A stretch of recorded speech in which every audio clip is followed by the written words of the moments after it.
네, 감사합니다. 우리 로마서 12장 보도록 하겠습니다.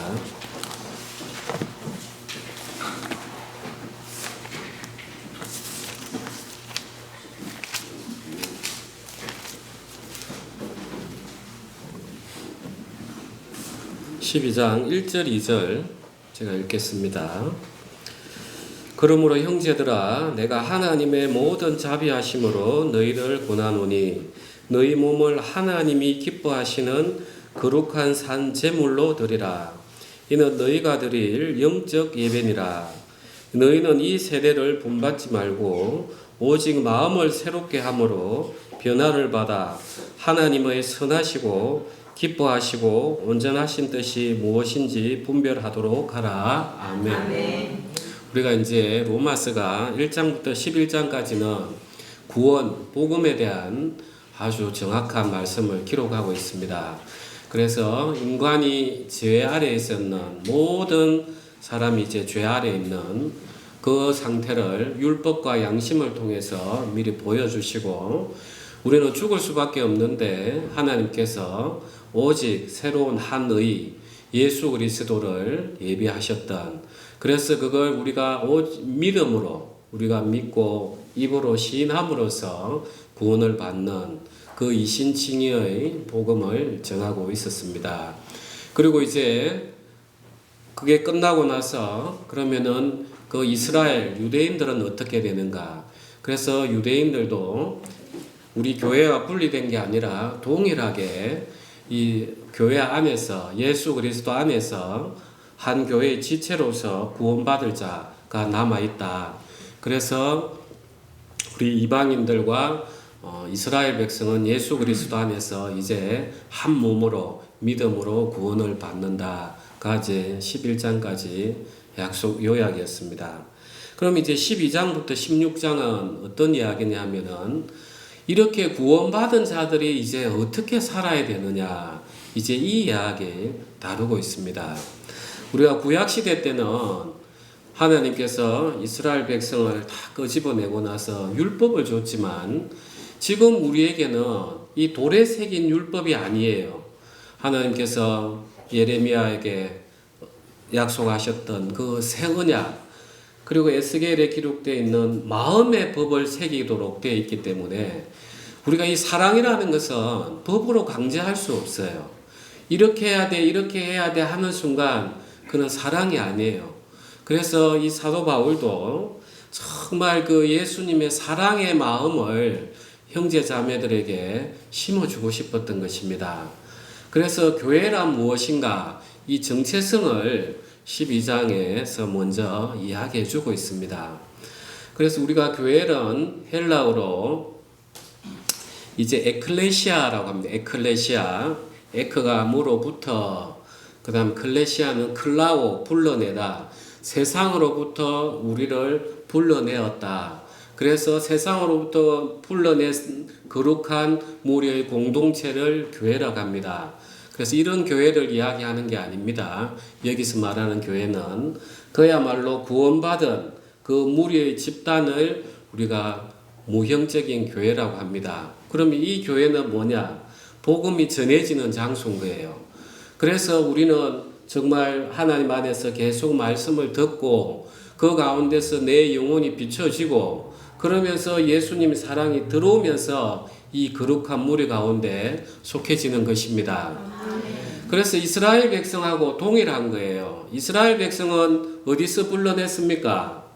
이스라엘 백성은 애굽의 그 육체되었던 종살이 하던 거기서 불러냈단 말이에요. 그러니까 사실은 그 구약의 이스라엘을 통해서 오늘날 교회는 어떤 모습이 되어야 되는가를 미리 그림자처럼 다 보여주었습니다. 그러면 이제 우리 교회는 공동체단 말이에요. 그래서 이 교회가 공동체로서 우리는 흩어지면 안 돼요. 그걸 이제 구약 성경에서 어떻게 이야기를 하고 있는지 한번 보겠습니다. 잠언 30장으로 가겠습니다. 잠언 30장 24절, 제가 가진 성경은 구약 946페이지입니다.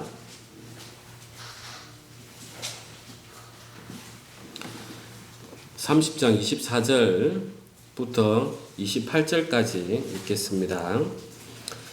땅에 작고도 가장 지혜로운 것 넷이 있나니 곧 힘이 없는 종류로되 먹을 것을 여름에 준비하는 개미와 약한 종류로되 집을 바위 사이에 짓는 사방과 임금이 없으되 다 때를 지어 나아가는 메뚜기와 손에 잡힐 만하여도 왕궁에 있는 도마뱀이니라. 하나님께서 이 네 가지 짐승을 두고 참 지혜로운 짐승이라는 거예요. 이는 우리 그리스도인들이 교회 안에서 어떻게 살아가야 되는가를 너무나 잘 가르쳐 주고 있습니다. 그래서 힘이 없는 종류로되 먹을 것을 여름에 준비하는 개미와, 참 개미가 보면은 그냥 밟으면 다 밟혀서 힘이 없단 말이에요. 그런데 이 개미는 정말 무리 지어서 그 여름에 먹을 걸 다 준비해서 겨울을 나는 그런 이제 작은 곤충입니다. 우리 그리스도인들이 사실 그래요. 우리가 세상에서 떵떵거리고 잘 살면 여기 앉아 있을 확률이 극히 낮겠죠. 그죠? 여기 앉아 있다는 것 자체가 세상으로 보기에는 참 의지할 데 없는갑다. 하나님 믿는 거 보니까 이런 약한 종류들이라는 거예요. 그래서 우리는 영적으로 모여서 준비하고 예수님 올 때까지 우리는 기다리는 그런 사람이, 그런 형제 자매들이 되어야 된다는 것입니다. 그 다음에 26절에 약한 종류로되 집을 바위 사이에 짓는 사방과, 저 사바나라는 짐승을 본 적이 없습니다. 그래서 바위 너구리라고 이렇게 하는데, 또 토끼처럼 이렇게 토끼하고도 뭐 헷갈릴 정도로 약한 짐승인가 이렇게 보는 거예요. 그러니까 이제 밖에 자기 몰래 그냥 들판에 돌아다니다 보면은 사자 와서 잡아먹고 하겠죠. 그러니까 이 사바는 탁 바위 사이에 이제 집을 짓는 거예요. 그러니까 표범이나 사자도 뛰어 올라오지 못하는, 우리 그리스도인은 어디 위에 집을 지어야 됩니까? 예, 반석 되시는 예수 그리스도 안에서 집을 지어야 되는 거예요. 그래서 내 생각을 자꾸 무너뜨리면서 예수님이 나와 함께 하시지, 예수님이 나를 붙들어 주시는데 내가 무슨 인생의 근심 걱정이 많으냐. 우리가 계속해서 로마서 8장을 우리가 읽고 암송을 하고 있잖아요. 그게 바로 반석인 거예요. 반석 위에 집을 짓지 않으면 내가 아무리 신앙적인 지식을 많이 가지고 있다 하더라도 어려움이 오면 그냥 한번 쑥 무너지는 게 인생살입니다. 그래서 이 약한 종류로 된 집을 바위 사이에 짓는 사반처럼 우리는 예수 그리스도 안에 늘 그 터 위에 집을 지어야 되는 것입니다. 그 다음에 임금이 없으되 다 때를 지어 나아가는 메뚜기와, 메뚜기 우리 저기 중동이나 또 중국 저쪽 서부에 보면 메뚜기 때 보면 무섭죠, 그죠? 그런데 거기에는 임금이 없대요.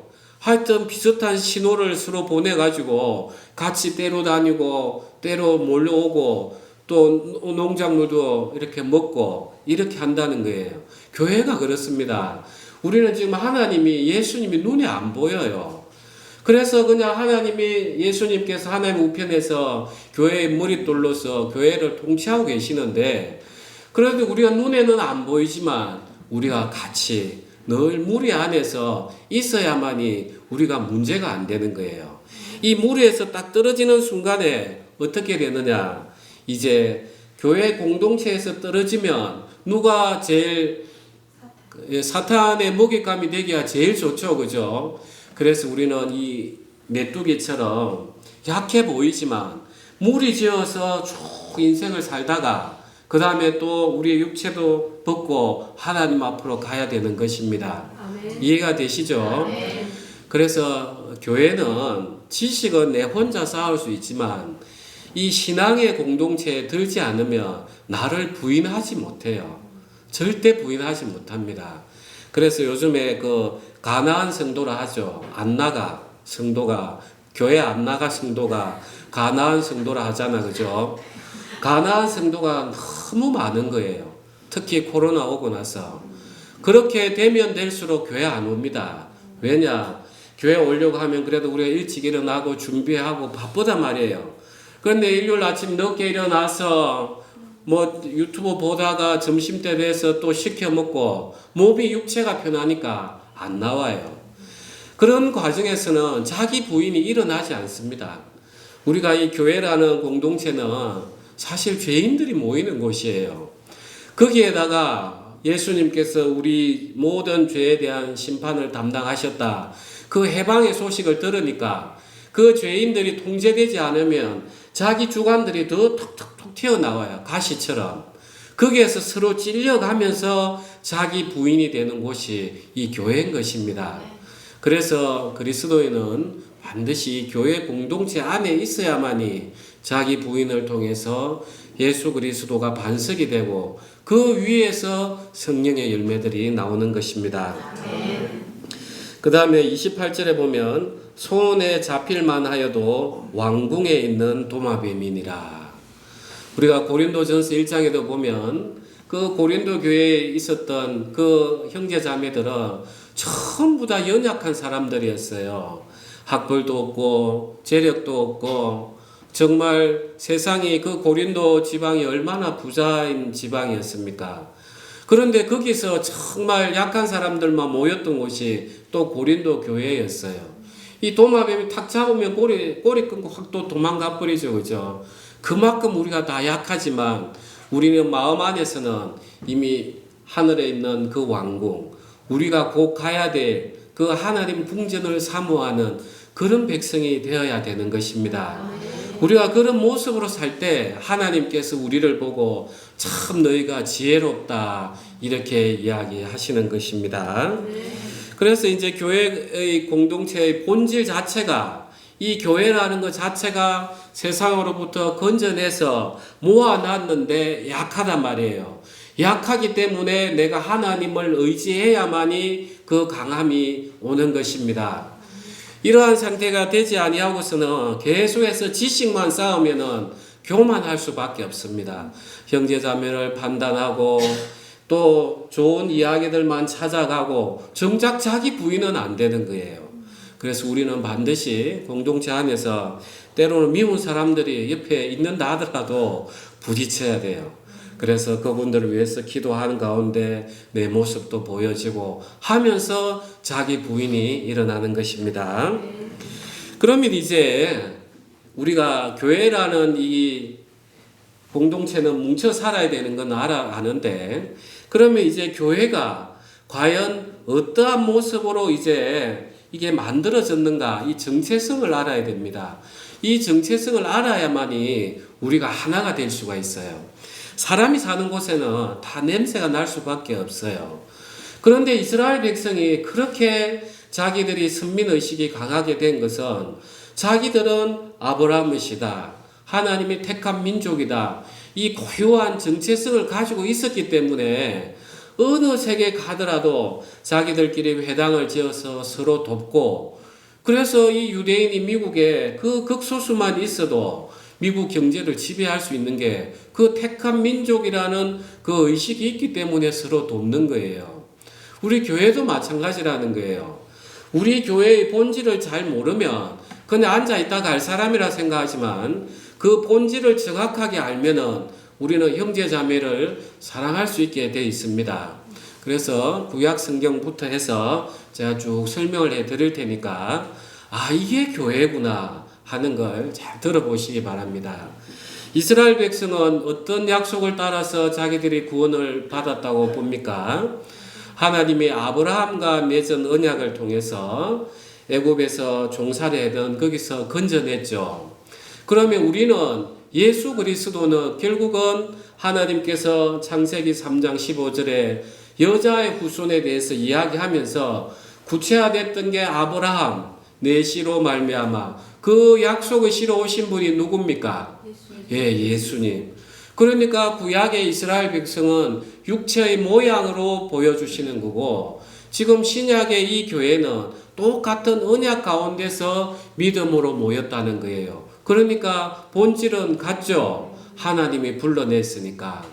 자, 이스라엘은 이제 애굽에서 400년 동안 종살이를 하고 있었습니다. 거기서 하나님이 불러내셨죠. 그러면 오늘날 우리는 어디에 종살이하고 있었습니까? 죄와 육체의 종살이를 하고 있었어요. 그러니까 구약의 이스라엘 백성이 애굽에 종살이 했던 게 바로 지금 우리가 이 세상 공중 권세 잡은 자에 내 온 에너지를 다 바치면서 세상을 향해서 나아가는 그 종살이에서 하나님이 착 불러내셨단 말이에요. 그러니까 에클레시아, 불러낸 자, 이렇게 되는 것입니다. 그래서 이스라엘 백성처럼 우리 교회도 하나님이 택하셔서 불러주셨구나. 그런 다음에 이제 마지막 불러낼 때 하나님은 애굽에 어떤 심판을 했습니까? 마지막에 10가지 재앙 중에 마지막 심판이 뭡니까? 장자를 다 죽이는 거죠. 사람과 짐승. 장자가 기력의 시작이기 때문에 사실 다 죽인 심판인 거예요. 그런데 이스라엘 백성은 어떻게 살아남았습니까? 이스라엘 백성은 유월절 패스오버 1월 14일 그 유월절 날 어린 양을 잡아가지고 그 피를 가지고 문인방과 좌우 문설주에 바르고 거기 안에 기다리고 있었던 거죠. 그래서 그들은 살아남았어요. 그러면 이 교회는 어떻게 해서 구원을 받습니까? 하나님의 어린 양 예수 그리스도의 그 피로 우리가 구원을 받는 거죠. 그래서 구약에서는 계속해서 이 세상의 모형을 통해서 문에 발랐지만 오늘날은 우리 마음판에 바른단 말이에요. 마음판에 바르는 게 뭡니까? 결국은 내가 죽을 자, 심판받아 마땅한 자라는 것을 내가 인식함으로써 그러면 어떡하지? 이걸 누가 구원해 주지? 그때 비로소 예수님의 피가 내 안에 발라지는 거죠. 그죠? 그래서 또 동일한 거예요. 자, 그 다음에 이제 6월절 날 그 어린 양의 피를 통해서 이스라엘 백성이 살아남아서 어디를 건넙니까? 어디를 건넜어요? 홍해를 건넜습니다. 그래서 바울은 너희가 모세에 속하여 구름과 바다 아래를 건너왔다. 그게 뭡니까? 그게 뭐예요? 오늘날은 세례입니다. 그래서 내가 죽고 예수 그리스도가 내 안에서 사십니다 하는 그 고백이 바로 세례인 거예요. 그러니까 지금 구약이 전부 다 교회를 다 보여주고 있는 거죠. 그 다음에 이스라엘 백성이 홍해를 건너고 나서 처음에 만났던 그 오아시스가 뭡니까? 뭐예요? 마라의 선물이죠. 그죠? 마라의 선물. 자, 하나님께서는 이스라엘 백성을 바로 홍해를 건져가지고 가나안 땅으로 들어가지 않아요. 그 마라의 선물을 통해서 자기가 좋아하는 세상 걸 다 뱉어내도록 그 선물을 주신단 말이에요.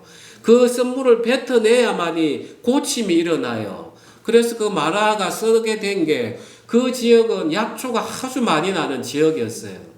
그 애굽의 육체로 있었던 모든 질병들을 하나님이 씻어 주시기 위해서 그 선물을 줬는데 그야말로 선물을 먹으니까 뭐가 나왔어요? 불평불만이 다 나왔죠. 그걸 토해내라고 그게 갔단 말이에요.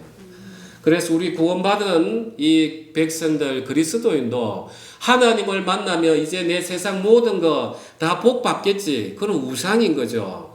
하나님을 다 만나면 계속해서 하나님은 내 안에 더러운 것들이 계속 드러나게 하는 거예요. 그래야 내가 버릴 수 있지 않겠습니까? 그래 마라의 선물을 거치고 그 다음에는 엘림이라는 오아시스로 갑니다. 그래서 하나님께서 또 우리 인생의 연약함을 아시는 거예요. 그래서 엘림이라는 오아시스로 가서 하나님 또 새로운 힘을 공급해 주시는 거예요. 그래서 우리 그리스도인은 하나님 앞에서 회개하고 또 기도하고 말씀 가운데서 힘을 얻고 또 쉬면서 또 걸어가는 거예요. 그 구약의 역사가 교회 역사하고 똑같죠. 그래서 구약 성경을 보면 교회가 계속 보이는 거예요. 이렇게 살아야 되는구나. 이렇게 살아야 되는구나.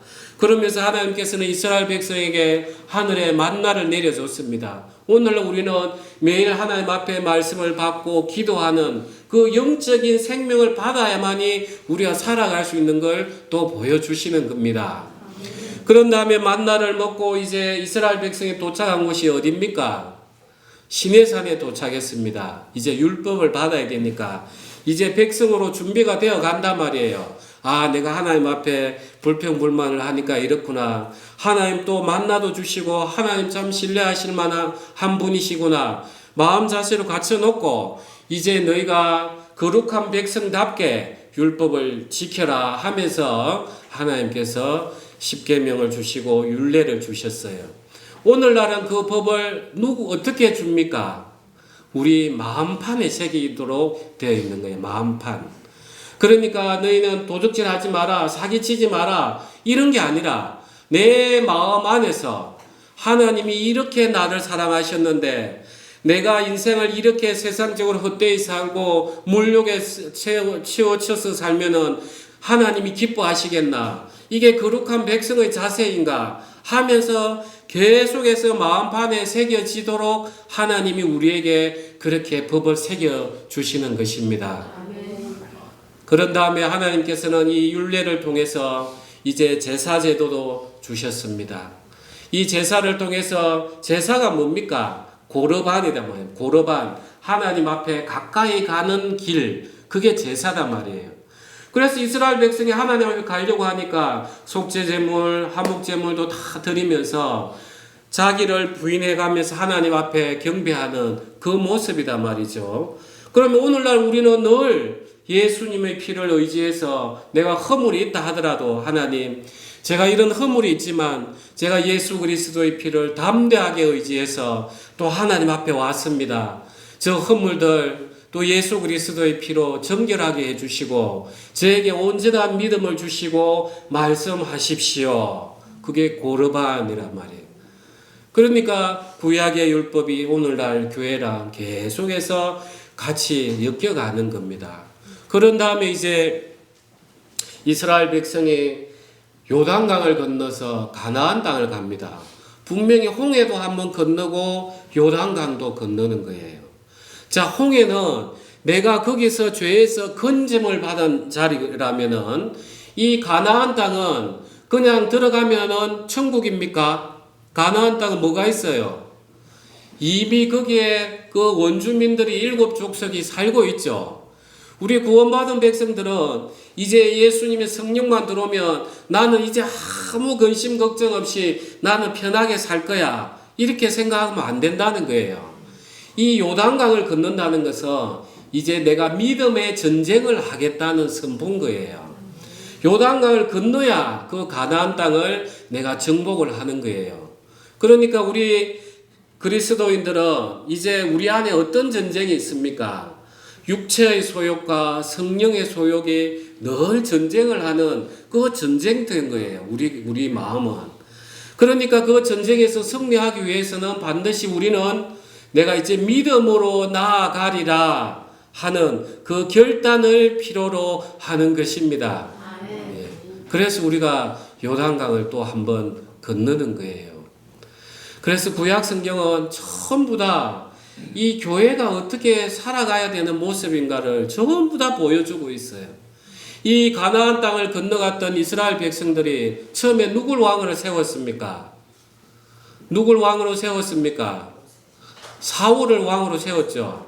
그죠? 자기들이 보기에 좋은 우리 그리스도인들이 교회에 타고면 정말 하나님을 섬길 것 같지만 그거 아니에요. 화려한 세상 여전히 추구해 가면서 빛가번쩍한 교회, 큰 교회, 거기는 가니까 문화반도 있더라.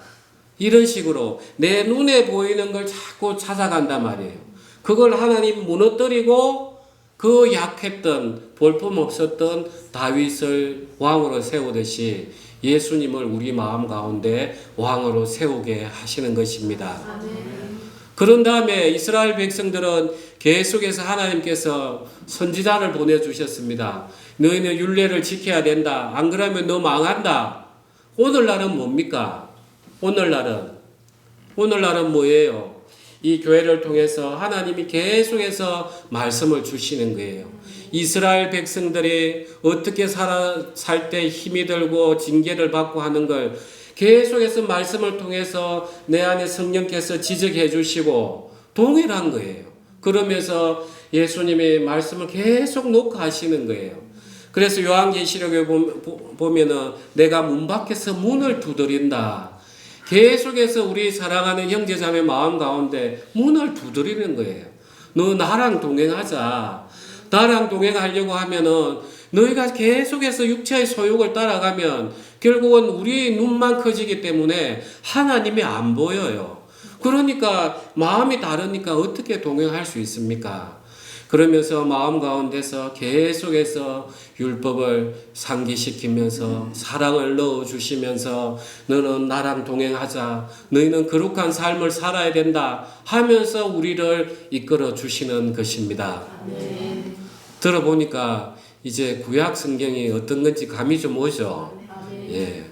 그래서 우리 신약의 백성들은 이 신약에 통해서 하나님 안에 가운데서 하나님의 전체적인 계획이 뭔지를 보고 다시 구약을 보면서 내가 이 사랑 가운데서 다시 해석을 해가면서 하나님 지금 나에게 뭘 원하시는구나 하는 걸 찾아가야 되는 것입니다. 아멘. 그러면 우리 로마서 돌아가겠습니다. 12장 1절 2절 그러므로 형제들아 내가 하나님의 모든 자비하심으로 너희를 권하노니 너희 몸을 하나님이 기뻐하시는 거룩한 산 제물로 드리라. 이는 너희가 드릴 영적 예배니라. 너희는 이 세대를 본받지 말고 오직 마음을 새롭게 함으로 변화를 받아 하나님의 선하시고 기뻐하시고 온전한 뜻이 무엇인지 분별하도록 하라. 그래서 우리는 거룩한 산 제물인 거예요. 재물은 죽어야만 되는데 우리는 살아있단 말이에요. 살아있는데 재물이니까 내 몸 전부를 하나님 앞에 순종으로 드려야 된다는 것입니다. 그래서 우리는 이 거룩한 산재물을 하나님 앞에 드리려고 하면은 하나님이 나를 얼마나 사랑하셨는가를 계속해서 생각을 해야 되는 거예요. 그래서 우리가 어떠한 어려움이 오더라도 십자가 앞에 가서 무릎을 꿇으라 하는 게 이 십자가를 보면은 하나님 나를 어떻게 사랑하셨는가. 그 사랑이 지금 나를 이렇게 세우셨는데 내가 이렇게 살아면 안 되지. 하나님이 날 위해 하시면 누가 나를 어떻게 하겠나 하면서 내 자신을 쳐서 무너뜨린 다음에 계속해서 하나님이 기뻐하시는 일을 하는 겁니다. 그게 마음이 새롭게 되는 것입니다. 그래서 우리는 거룩한 산제물, 예수님이 산제물이 되셨단 말이에요. 정말 예수님은 하나님의 대제사장이었지만 우리 모든 인류를 위한 그 속죄제물이 되셨어요. 우리도 그렇더라는 거예요. 우리도 이 세상에 지금 이 엘리야처럼 이 세상을 보면 누가 구원받겠습니까? 하나님. 지금 보니까 전부 다 밤에는 술 마시고 흥청망청 이런 세상에 누가 구원받겠습니까? 하는데도 하나님 7,000명을 남겨뒀다 하는 것처럼 많이 남아있어요. 그래서 그런 사람들에게 우리도 서로 연약해요. 내 허물을 아니까 그 사람들에게 말씀을 전하고 예수님 앞으로 오십시오. 그게 제사장 일인 거예요. 이렇게 복음을 전하다 보면 사람이 아이고 예 그렇게 하겠습니다 하는 사람 있습니까? 거의 본 적 없죠.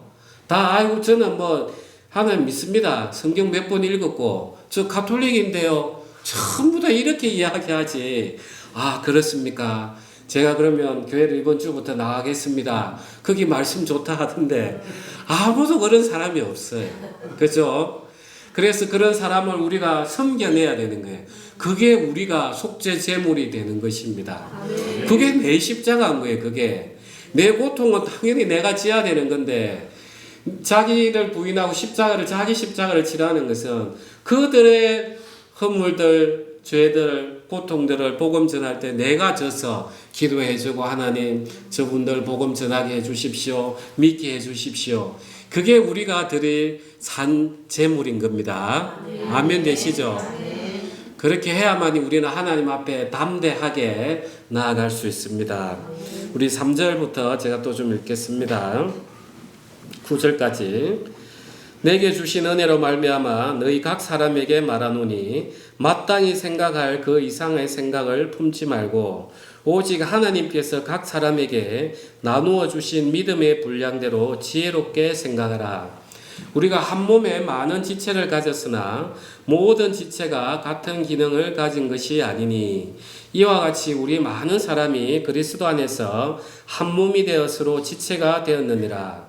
우리에게 주신 은혜대로 받은 은사가 각각 다르니 혹 예언이면 믿음의 분수대로, 혹 섬기는 일이면 섬기는 일로, 혹 가르치는 자면 가르치는 일로, 혹 위로하는 자면 위로하는 일로, 구제하는 자는 성실함으로, 다스리는 자는 부지런함으로, 긍휼을 베푸는 자는 즐거움으로 할 것이니라. 첫 번째로 3절에 내게 주신 은혜로 말미암아 너희 각 사람에게 말하노니 마땅히 생각할 그 이상의 생각을 품지 말고, 이게 자신을 과대하게 평가하고 거만하게 한다는 그런 뜻을 가지고 있습니다. 헬라를 풀어내보면, 자, 이 공동체가 모이는 장소에는 사람은 늘 의사결정을 하고 전달을 해야 되기 때문에 지휘체계가 필요한 거예요. 그래서 이 공동체 안에는 반드시 하나님께서 목사도 세우고 장로도 세우고 이 질서를 지키려고 하나님께서 세워놓습니다. 인간이 허물이 있지만 질서가 없는 것보다는 그게 낫기 때문에. 그런데 이 질서가 무너질 경우를 우리가 구약성경 민수기 12장 한번 가보겠습니다. 민수기 12장 1절, 2절. 제가 가진 성경은 구약 215페이지입니다. 1절, 2절 제가 읽겠습니다. 모세가 구스 여자를 취하였더니 그 구스 여자를 취하였으므로 미리암과 아론이 모세를 비방하니라. 그들이 이르되 여호와께서 모세와만 말씀하셨느냐 우리와도 말씀하지 아니하셨느냐 하매 여호와께서 이 말을 들으셨더라. 자, 이제 그 모세가 그 이스라엘 여인하고 결혼하지 아니하고 구스 에티오피아 그 여인하고 결혼을 하니까 이 미리암이 누굽니까?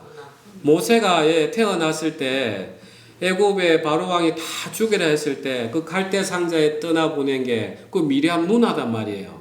그리고 애굽의 그 바로의 공주가 건져오니까 또 쫓아가가지고 내가 젖 먹는 사람 데리고 올까요? 또 엄마를 데리고 왔던 미리암이 볼 때는 이 모세가 자기 동생이니까 애처럼 느낀 것 같아요. 그러니까 그 모세가 애굽 여인하고 또 결혼을 하니까 니만 하나님 말씀 듣냐 이렇게. 그래서 교회의 직분자들이 늘 조심해야 되는 거예요. 나도 하나님 말씀 듣는데 목사님 당신만 듣습니까? 이렇게 나가면 교회가 깨지는 거예요. 왜 그런 마음이 들겠습니까? 이 모세가 이 구스 여인을 취하는데 하나님에게 안 물었겠습니까?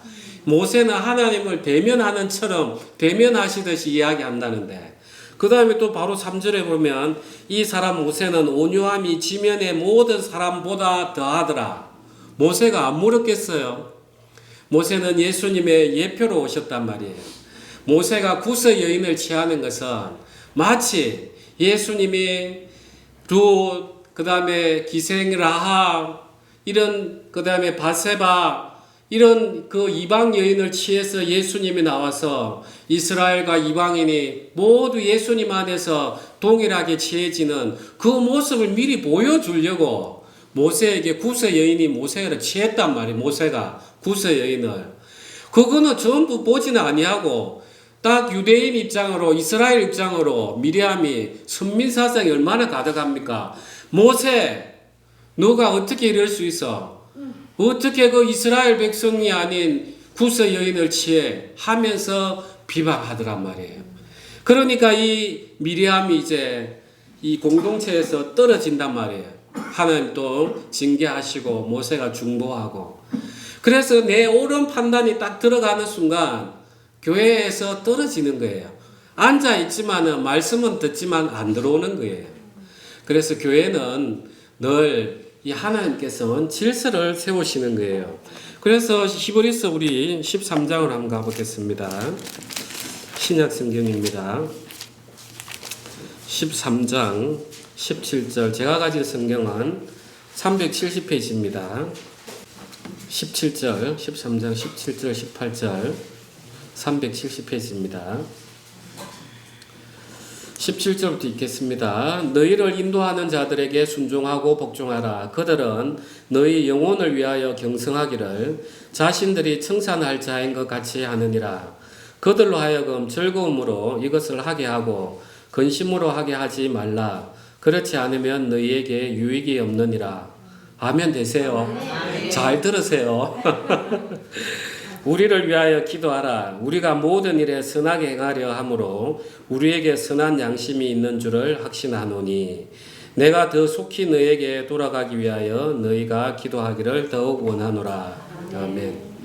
목사가 모든 성도들이 좋아하는 목사면 그는 목사가 돼서는 안 됩니다. 예. 목사는 그래도 하나님으로부터 받는 말씀들을 전파를 하기 때문에 성도들을 지적해야 되고 때로는 내 생각하고 다른 방향으로 갈 수밖에 없어요. 모든 성도가 목사님 말씀이 옳습니다. 그런 목사가 진짜 될 자격이 없는 사람입니다. 성도하고는 뭐라도 달라야 안 되겠습니까? 예. 그래서 저도 여러분들이 보실 때 그냥 말씀 전하고 그때그때 이야기하는 것처럼 보이지만 그러지 않습니다. 저도 참 기도를 많이 하고 생각들도 참 많이 합니다. 때로는 저도 인간이다 보니까 허물이 있어요. 그래서 실수할 수도 있고 그럴 때는 어떻게 하라는 겁니까? 기도하라는 거예요. 기도해 주라는 거예요. 그래야 이 공동체가 이렇게 이루어져 가는 거예요. 그러면 목사들이 아무 데나 살아도 됩니까? 그건 목사의 자격이 없는 사람이죠. 그걸 물러날 줄을 알아야 되는데 오늘날 교회에 많은 분쟁이 있는 이유가 목사가 그 자기 위치를 일어나면 물러나야 되는데 그 직장이 돼버리니까 물러나질 않는 거예요. 그래서 그것도 하나님 앞에 덕이 안 되고 그 다음에 장로들이 왜 목사를 탓을 하느냐? 자기 교회인 거예요. 자기 교회. 지 교회라는 거예요. 자기가. 내가 이걸 처음부터 개척을 했는데 이 생각을 가지고 있다는 거예요. 교회가 자기 겁니까? 다 여기 있는 분들도 시간이 지나면 또 사람이 바뀌고 우리는 또 하늘나라 가야 되는데 다 하나님 건데 그걸 자기 거로 생각한다는 거예요. 그러니까 교회가 분쟁이 생기는 거예요. 그래서 우리는 교회 안에서는 우리가 메뚜기처럼 군집하지만 그 가운데서 하나님 주시는 말씀들이 있을 때는 그걸 늘 지켜가면서 순종해주고 또 목회자들은 형제자매들이 또 시험에 들지 않도록 더 또 조심해야 되고 이렇게 해야만이 이 교회가 하나님 앞에 은혜를 받습니다. 우리 고린도전서도 잠깐 한번 보겠습니다. 12장 고린도전서 은사에 관한 이야기가 나와서 12장 10절 제가 가진 성경은 278페이지입니다. 278 신약성경 12장 10절 어떤 사람에게는 능력 해감을 어떤 사람에게는 예언함을 어떤 사람에게는 영들 분별함을 다른 사람에게는 각종 방언 말함을 어떤 사람에게는 방언들 통역함을 주시나니 이 모든 일은 같은 한 성령이 행하사 그의 뜻대로 각 사람에게 나누어 주시는 것이니라. 몸은 하나인데 많은 지체가 있고 몸의 지체가 많으나 한 몸임과 같이 그리스도도 그러하니라. 우리가 유대인이나 헬라인이나 종이나 자유인이나 다 한 성령으로 세례를 받아 한 몸이 되었고 또 다 한 성령을 마시게 하였더니라. 아멘. 다시 로마서 12장으로 오십시오. 예, 그래서 사도 바울께서 이제 4절부터 이야기하는 겁니다. 우리가 한 몸에 많은 지체를 가졌으나 모든 지체가 같은 기능을 가진 것이 아니니 이와 같이 우리 많은 사람이 그리스도 안에서 한 몸이 되었으로 지체가 되었느니라. 우리에게 주신 은혜대로 받은 은사가 각각 다르니 혹 예언이면 믿음의 분수대로 혹 섬기는 일이면 섬기는 일로 혹 가르치는 자면 가르치는 일로 혹 위로하는 자면 위로하는 일로 구제하는 자는 성실함으로 다스리는 자는 부지런함으로 긍휼을 베푸는 자는 즐거움으로 할 것이니라. 예. 자, 이 하나님께서 형제 자매들에게 은사를 주신 이유가 있더라는 겁니다. 자, 우리가 구약 성경에 보면은 이제 하나님이 율례가 좀 특별한 것들이 있어요. 우리가 수확을 할 때 그 반 모퉁이에 있는 그 곡식은 또 그대로 남겨두고, 또 수확을 하다가 이삭이 떨어지면 또 줍지 말라고 해요. 고아와 과부들을 위해서. 그 다음에 이제 또 일한 사람들에게는 품삯을 아침이 될 때까지 기다리게 하지 마라 말이에요. 그런 이야기가 있어요. 저도 소송하다 보면 느껴요. 정말 희한한 사람이 있더라고요. 그날 날짜 되면 줘야 되는데 꼭 하루 지나고 주더라고요. 그 사람은 그게 자기가 그건데, 그래 또 받을 거는 또 일찍 받더만. 참 희한했어요. 그런데 성경에는 줄 거 빨리 주라는 거예요. 밤새지 말고. 그 다음에 이제 하나님께서 또 원수의 그 짐승에 이렇게 가다 넘어지면은 못 본 채 하지 말고 돌려주라는, 그게 데려갔다는 거예요. 짐승이 뭔 잘못이 있습니까? 내가 그 주인이 미우니까 그 짐승도 발로 한번 차고. 저도 산에 가다 보면 조금 그런 게 있어요.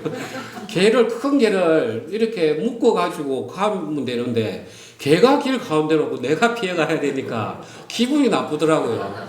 그래서 발길질 한번 합니다. 그런 다음에 또 하나님께서는 그 원수의 그 짐승이 짐을 가득 차고 넘어져 있으면 짐을 부리는 걸 도와주라고 이렇게 이제 이야기를 하고 있어요. 왜 그렇게 합니까? 우리는 같은 하나님의 백성이다. 그래서 우리는 다 같이 택한 민족이니까 우리는 정말 내 개인적인 어떤 가치관을 떠나서 공동체를 위해서 우리가 도와줘야 된다.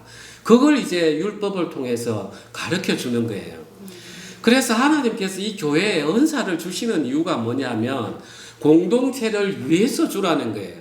우리 교회도 보면 아침에 일찍 오셔서 청소하시는 분도 계시고, 그 다음에 또 막 기도에 열심히 하시는 분도 계시고, 또 말씀 나눔도 열심히 하시는 분이 있단 말이에요. 또 은사도 받으신 분도 있고, 이게 자칫하다 보면은 내가 이런 사람이야.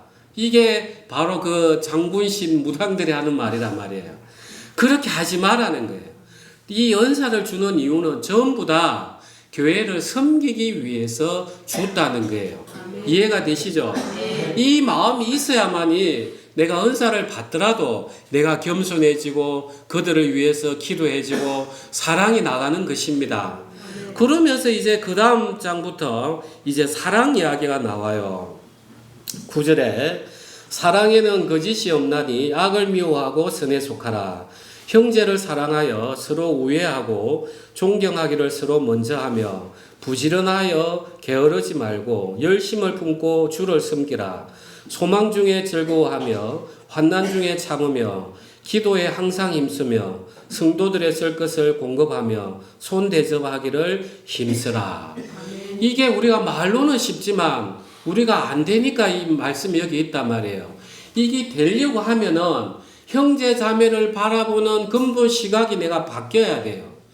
우리는 다 이 형제 자매들이 예수 그리스도의 보혈로 말미암아서 그 은혜로 말미암아서 하나가 된 형제 자매인 거예요.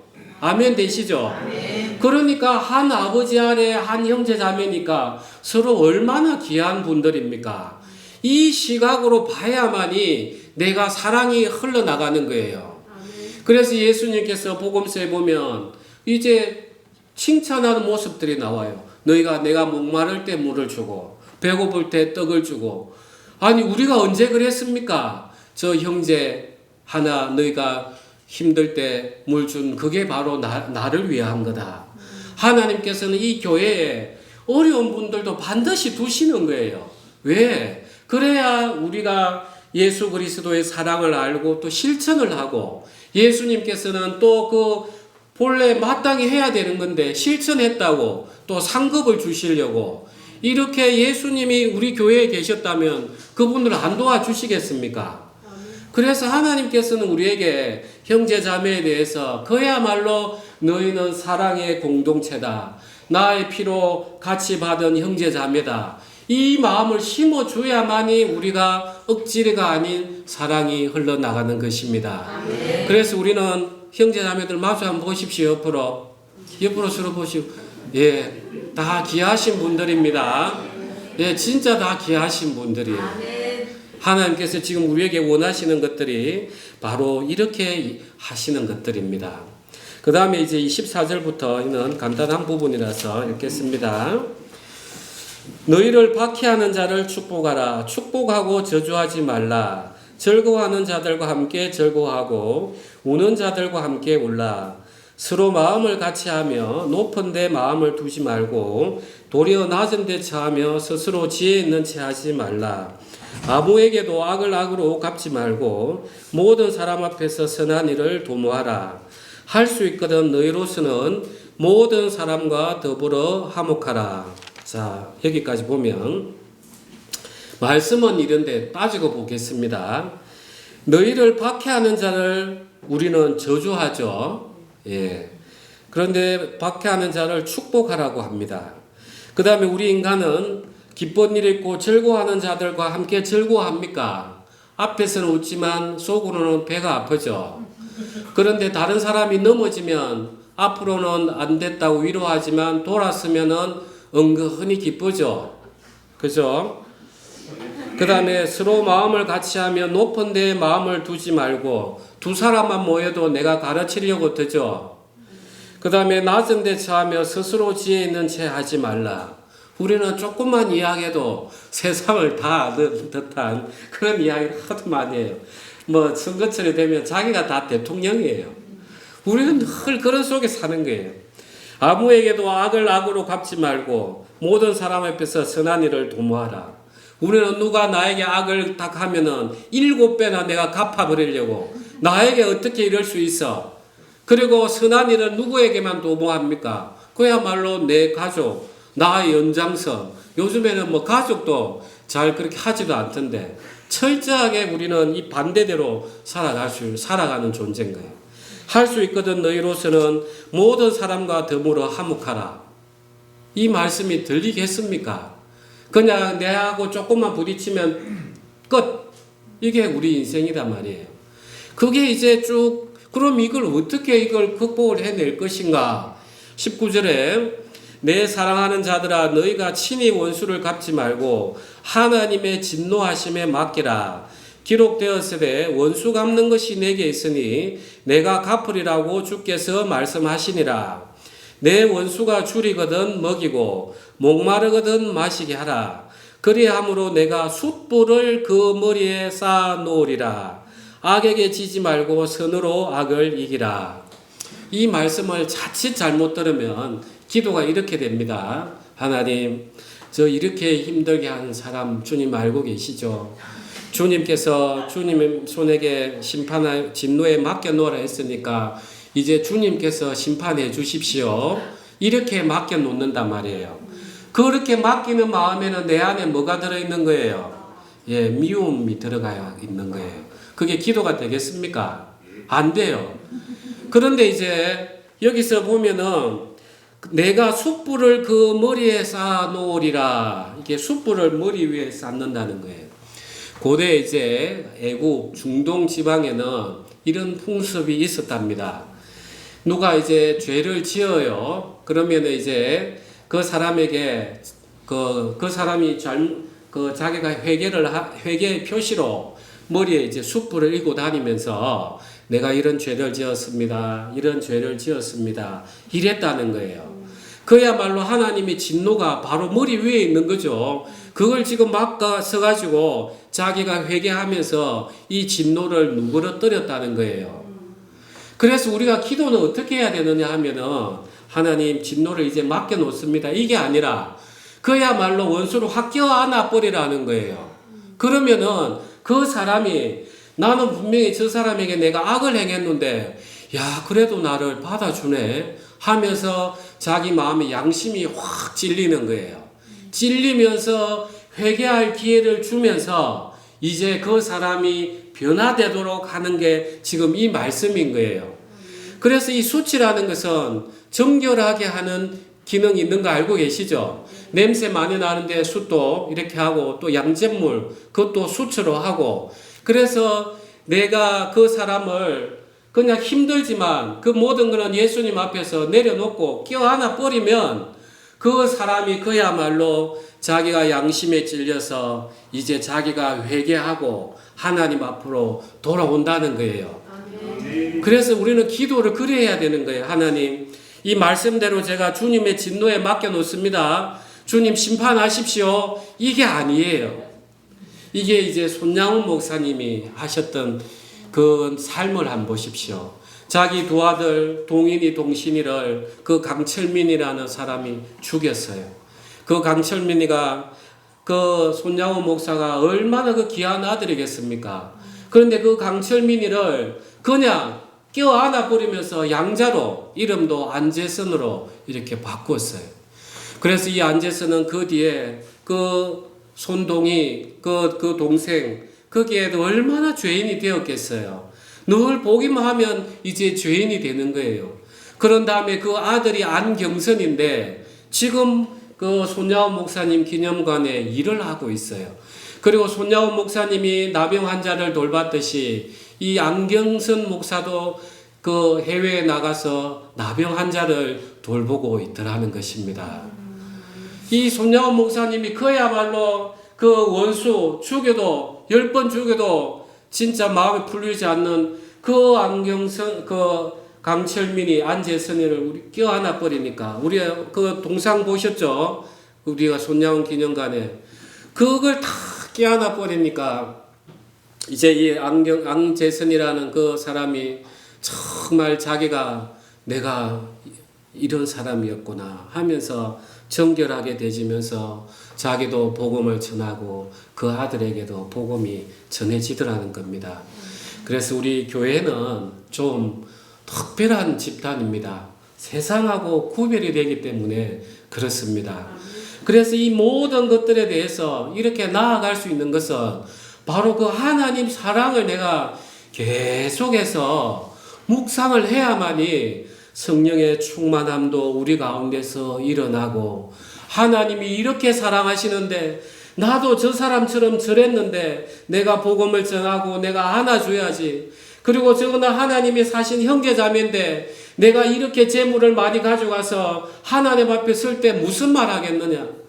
하나님께서 너 그래 부자로 살았는데 네 그거 어떻게 했냐. 하나님 자식들 주고 왔습니다. 우리가 그 하나님 앞에 어떻게 그 부끄러운 말을 하겠냐는 거예요. 우리는 금방 하나님 앞에 설 사람처럼 우리는 사랑을 우리가 서로에게 나누고 그럼으로써 하나님 사랑이 온 세상에 증거되도록 하는 삶을 살아야겠습니다. 우리 기도하겠습니다.